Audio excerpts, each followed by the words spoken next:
ginawa ng civil society organization dito sa Central Mindanao kung saan nagkaroon ng mass action urging the government of the Republic of the Philippines to implement and honor the signed agreement between the Moro Trust.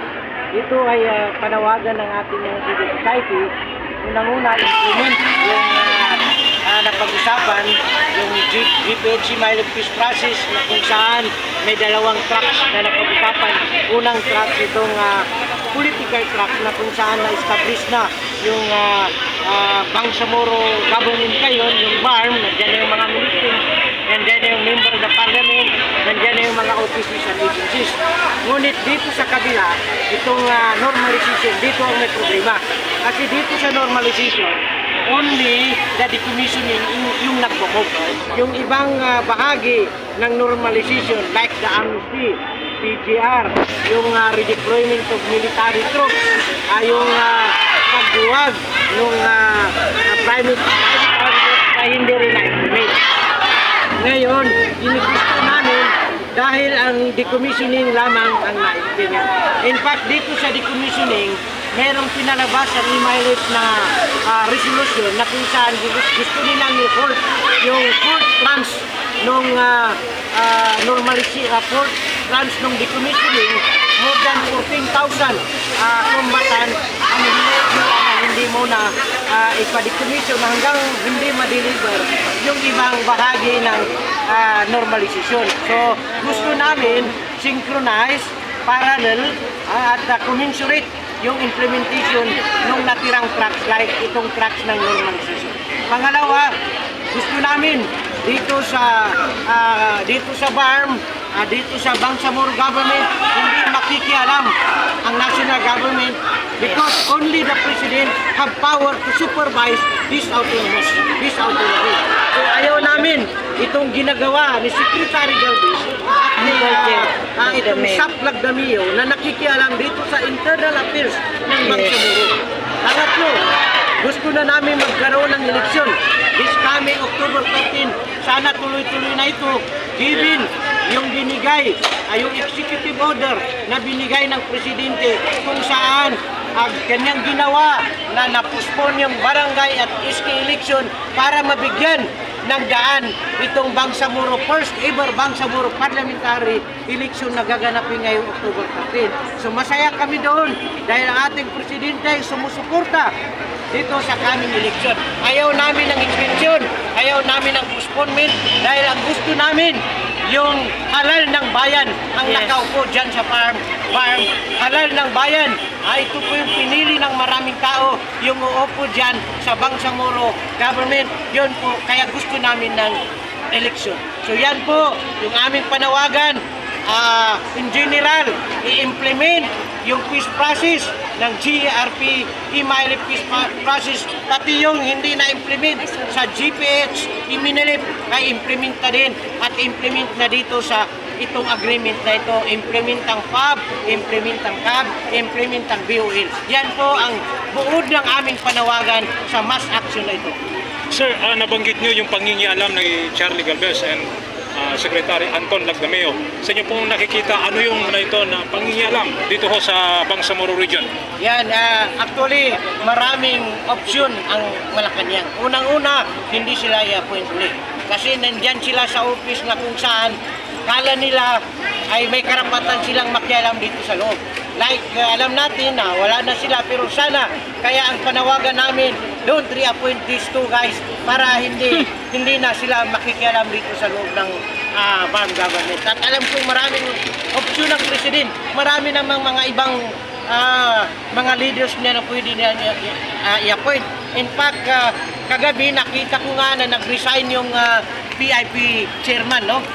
Umalis na siya sa panel, nakita ko sa news na lumabas na siya, nag-resign na siya. So hindi natin alam, maraming tao ang presidente, maraming mga leaders dyan na mabubuti, yun ang ilagay, yung hindi makikialam dito sa affair kasi na tayo ay autonomy na, nasa-autonomous na tayo. Kailan lang ba natuklasan ng CSO na ganito, nangingialam ang dalawang opisyal galing pa ng national? Actually, matagal na ito. Nagtimpi lang talaga kami. Matagal na ito na aming boses na huwag sanang pakialaman. Matagal na ito, more than a year na. Nung BT1 pa, meron na yan sila. Nandyan na yan sila na nagsasuggest na palitan yung mga leaders dyan. Yung ialis yung mga ayaw nila na mga minister, gusto nilang alisin. Yun ay pangingialam. So dapat ang may karapatan dyan, may power to appoint dito sa mga ministry. Ang ating chief minister, hindi yung mga magdedictate sila na ito ang ilagay mo sa minister, ito ang ilagay dahil yan ang gusto na. Hindi pwede yun.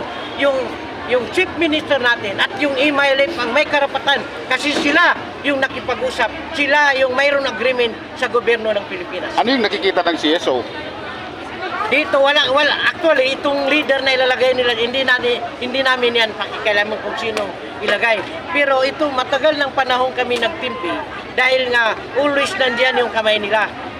May events dito, nandiyan sila at marami silang ginagawa. Like recently, pumunta sila dito dahil sa decommissioning. Sabi ng dalawa, nagbigay sila ng 1 million na pira para sa mga para sa scholars ng mga bata. Saan lang yun? Anong kaya ng 1 million? At hindi nila personal na pira dapat ang ibigay nila. Pira ng gobyerno, hindi yung sariling pira nila, sariling bulsa nila. Sisingilin nila sa atin dahil nagbigay ako, nagtumaya ako ng aking 1 million para makialam. Huwag na yun. Yung pira ng gobyerno na commitment niya, meron naman dyan na normalization trust fund. Yan yung gamitin na ipamigay. Dahil yung 1 million, 4 na bata lang yun ang mapag-aral niya. Ilan ang in-expect natin? Lahat ng anak ng combatants ay may karapatan dyan sa scholar na yan. So 40 combatants yan ha. So ibig sabihin 40 rin or maaring 100,000 na kabataan ng pag-aralin. Kaya ba ng 1 million yun? So hindi dapat nila ipagmalaki yan. Ang magandang gawin ng dalawa na ito, tumulong sila na implement yung napag-usapan. Ano yung posibilidad dito? May connection ba ito since na majority ngayon sa BTA hindi na pinangunguna ng MILF? May connection ba ito sir sa mga nakikita reaksyon ng CSO? Isa yan dahil nga nakikita natin. Halimbawa, recently itong issue nung redistricting, no? Ang redistricting mayroon ng ginawa ang BTA 1. Nung BTA mayroon ng report ng committee. Bakit pinabalik pa 'yun? Ayaw namin yun kasi gusto namin na yung unang districting ang gusto namin kasi contiguous yun eh. Itong bago lang, putol-putol. So dapat kasi pag isang district, continuous yung municipalities, hindi yung isang munisipyo nandito sa isang district nandoon yung kanyang karugtong. Wala yung gerrymandering na yan. Ang gusto namin ay magkaroon talaga ng continuous yung area.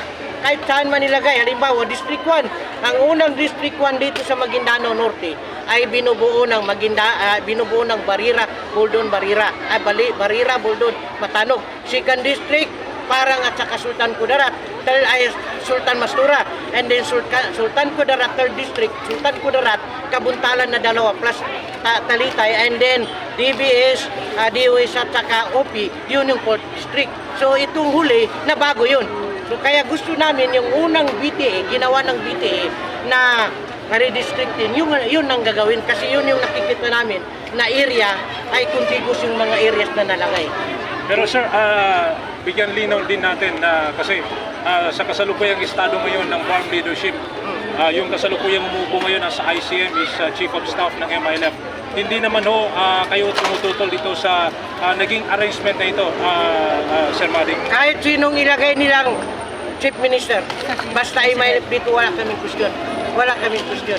MILF din yan si ICM sa amin.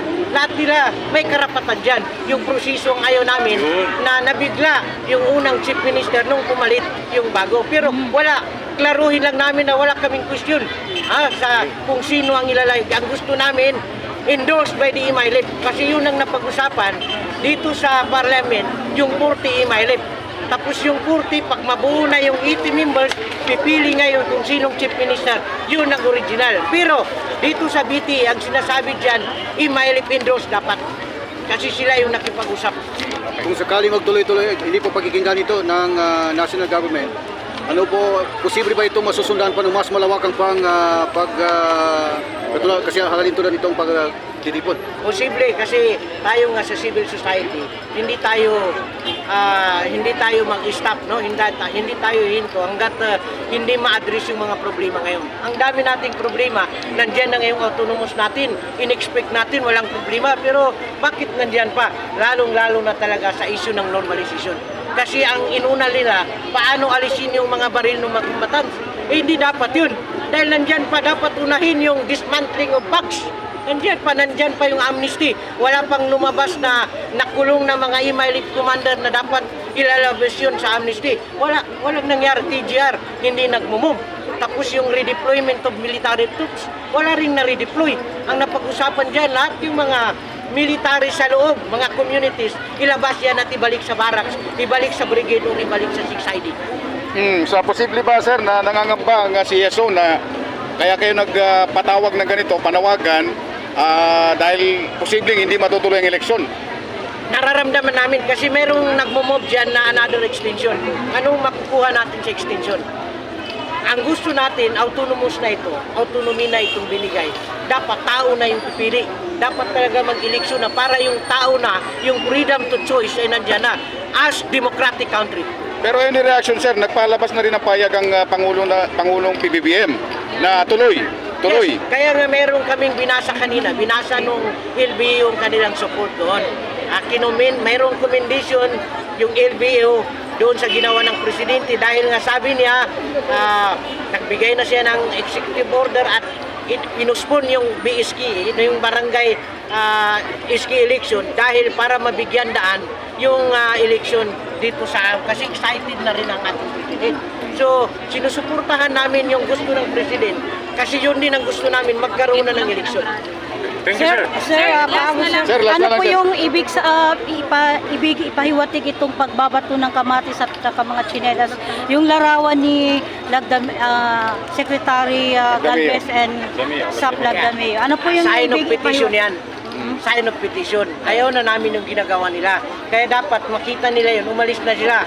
Na huwag na silang makialam. I-realize na lang sana nila na autonomy na ito. Huwag na nila itong, huwag na nilang i-alis na nila yung kanilang mga kamay dito sa autonomous. So malaki rin pa. Isa pa sir, dito. Sir, on a scale of 1 to 100, ilan po yung grado na ibibigay niyo sa national government dun sa implementation ng mga napagkasunduan sa peace process? Ang dami pa, mga 30 siguro ang na-implement, 70 wala, baka 80-20 pa. 80 kasi malaki talaga yung usapin dito sa normalization tracks kasi nandyan yung mga combatant. Pag hindi natin yan na-normalize, wala yung decommissioning at hindi ma-realize yung normalization, balik tayo sa gera. Pag ganun, pag hindi, dapat talaga bigyan ng gobyerno ng atensyon itong paano i-implement ang normalization. Ay bigay nila yung mga package, ibigay nila yung lahat commensurate, no? Parallel na implementation dito sa mga bahagi ng normalization like yung sinabi ko kanina. So 30. Thank you. 30%. Okay. Posibleng may mangyayari. 30. Sa amin pa, Arby. Yeah, Brad, kuha lang Thank you, na. Maraming salamat, sir. Wassalamualaikum warahmatullahi wabarakatuh.